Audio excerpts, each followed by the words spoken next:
Hello everyone! Welcome back to the Chill English channel, your calm space to learn English through real conversations. I'm Sophia. And I'm Jake. We're really happy you're here with us today. Maybe you're on a bus, enjoying a coffee on your balcony, or just relaxing in bed. It's really great to talk to you, our dear listeners. Yes, we're very happy to have you here. So, Sophia, let me ask you something that many English learners struggle with. Okay, I'm listening. When you speak English, do you sometimes think in your own language first and then translate? Yes, definitely. I think most learners do that, especially at the beginning. Exactly. And maybe you listening right now are doing the same thing. You have an idea in your mind, but it's in your language, so you try to change it into English. And that process can feel slow and frustrating. So today, we're going to talk about something very important for your speaking, How to stop translating in English. and how to start speaking more naturally and smoothly. Just a quick reminder, this is a calm and easy English conversation.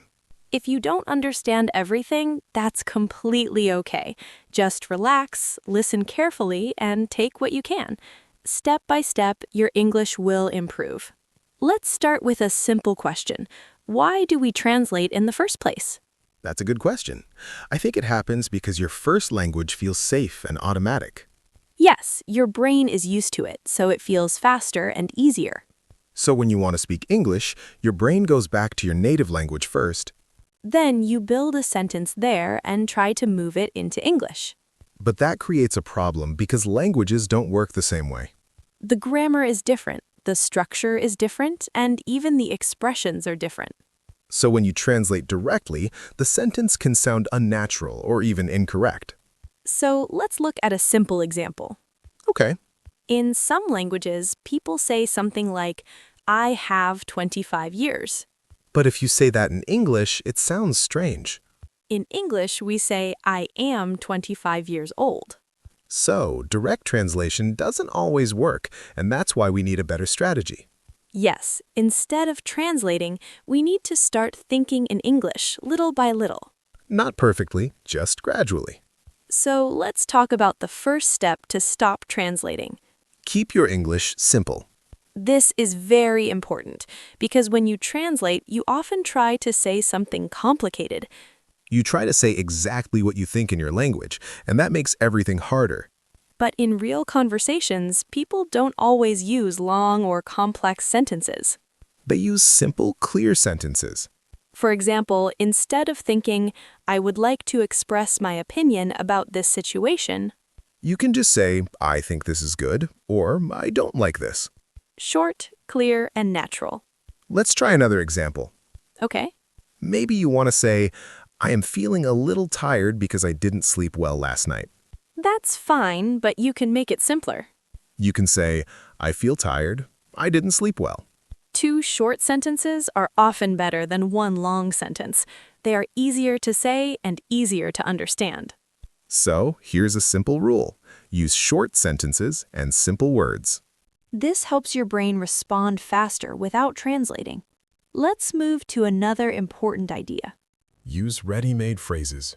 Yes, this is one of the best ways to stop translating. Instead of building every sentence from zero, you use phrases you already know. For example, I think, I feel, I'm not sure, I don't know.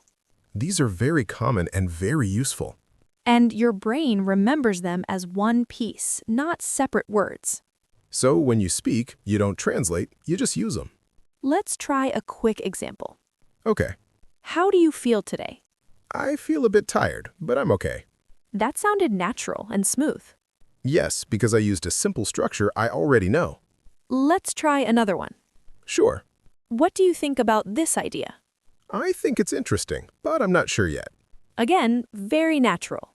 And no translation needed. So, remember this idea. Learn phrases, not just individual words. Because phrases help you speak faster and more naturally. Now let's talk about something many learners experience. That moment when you don't know what to say. Yes, that feeling of being stuck in a conversation. This often happens because your brain is trying to translate everything. You are thinking too much before speaking. So instead of waiting for the perfect sentence, say something simple. Even a basic answer is okay. For example, you can say, "I'm not sure, but I think it's good." Or, I don't know exactly, but maybe it's possible. These sentences give you time and keep the conversation going. And they sound natural.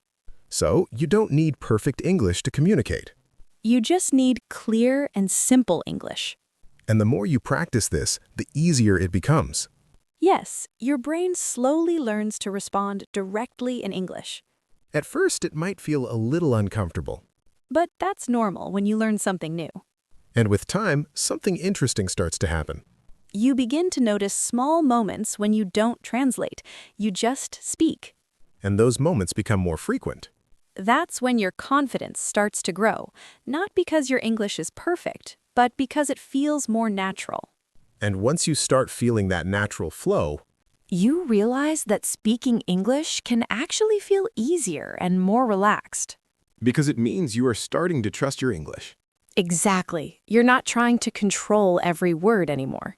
So let's go deeper and talk about how to build that natural feeling. Good idea. One important step is to think in small ideas, not full sentences. That's a big shift. Many learners try to build a perfect sentence in their head before speaking. But that usually leads to translating.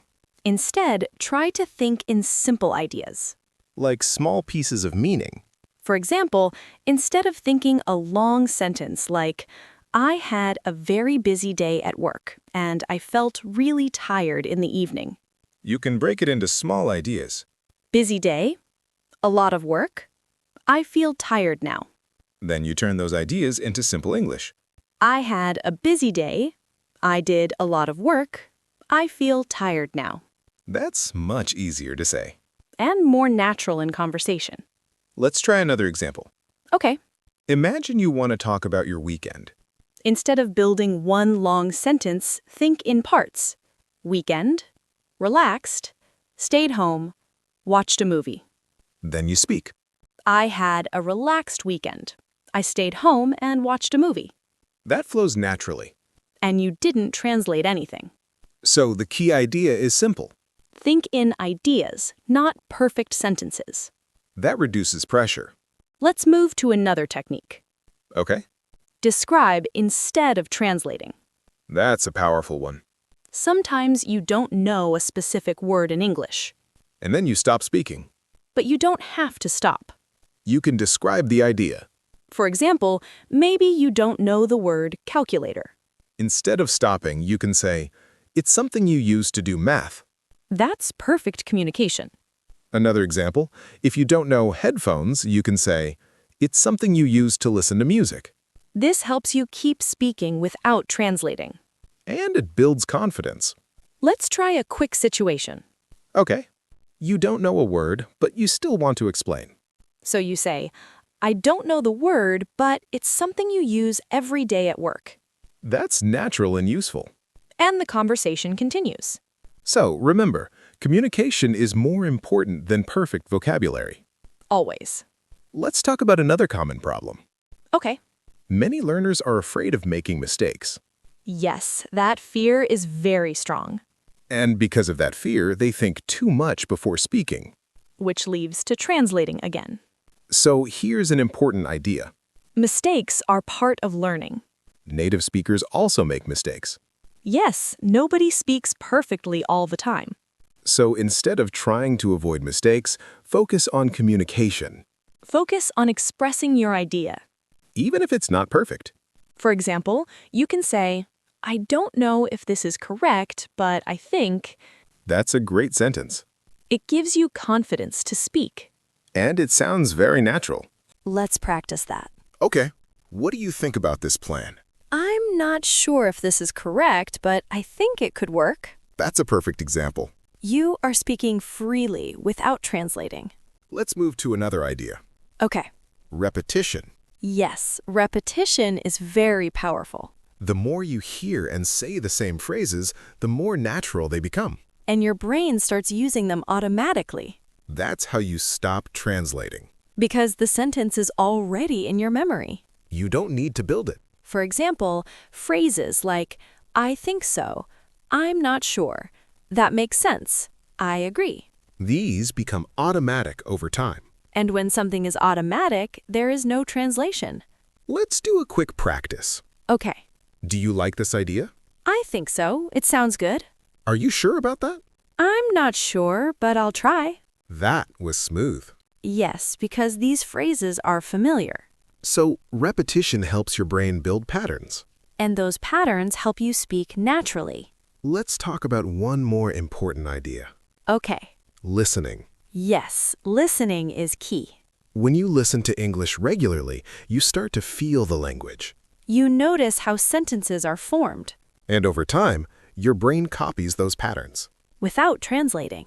That's how children learn language. They don't translate, they absorb. So, listening is not just for understanding. It's also for speaking. The more you listen, the more natural your speaking becomes. So now we have several key ideas. Keep your sentences simple. Think in small ideas. Describe instead of translating. Don't be afraid of mistakes. And repeat useful phrases. And as you practice these steps, You'll start noticing something important. your speaking becomes smoother. And your mind becomes quieter when you speak. Yes, that's a very important feeling. Because before, your mind was full of thoughts. Thinking, translating, checking, correcting, But now, it feels more calm. and more natural. So let's talk about something important now. Okay, what does it really mean to think in English? Good question. It doesn't mean you stop using your first language completely. No, that would be very difficult. It means you start using English directly for simple ideas. Yes, especially for everyday thoughts. For example, when you wake up, You can think, I feel tired. or when you're working. This is easy or this is difficult. These are small moments But they are very powerful because you are training your brain to connect ideas directly to English. without translation. Let's try a simple exercise. Okay, Look around you. and describe what you see in English. For example, I see a table. I have my phone next to me. The room is quiet. These are simple sentences. But they help you think in English. You can do this anytime. At home, at work, outside. Just describe your world. Let's talk about another helpful habit. Okay, Talk to yourself in English. yes, that's very effective. It may feel strange at first. But it really works. For example, you can say, today I have a lot to do. Or I need to finish this task. These are real thoughts. And now you are thinking them in English. This builds confidence. And reduces translation over time. Another important idea is patience. Yes, this process takes time. You will not stop translating in one day. Or even in 1 week. But with regular practice, it gets easier. Little by little. Some days will feel easy. And some days will feel difficult. That's normal. The key is to keep going. And not give up. Let's talk about one more thing. Okay? Progress. Yes, progress is important Many learners don't see their progress. because it's slow and gradual. But it is happening. For example, before you needed a lot of time to answer. Now you answer faster. Before you translated every sentence. Now, sometimes you speak directly. These are signs of improvement. And you should notice them. And feel proud. Because learning a language is not easy. But you are doing it. Let's review the key ideas from today. Okay. First, keep your sentences simple. Don't try to say everything perfectly. Second, think in small ideas. Not long, complicated sentences. Third, use phrases you already know. This helps you speak faster. Fourth, describe when you don't know a word. Keep the conversation going. Fifth, don't be afraid of mistakes. They are part of learning. Sixth, practice thinking in English every day. Even in small moments. These steps will help you stop translating. And start speaking naturally. Before we finish, let's leave you with one simple idea. Just one. You don't need perfect English to communicate. You just need clear English. And the more you practice, The more natural it becomes. so today, try something small. Think one sentence in English. Then say it out loud. That's enough to start. And if you want, share it in the comments. We'd love to read it. And if this episode helped you, Don't forget to like the video subscribe to the channel. and share it with someone learning English. We're really happy you stayed with us. It means a lot. This is Sophia, And this is Jake. and you've been listening to the Chill English channel. Keep practicing, Keep speaking. and we'll see you in the next episode.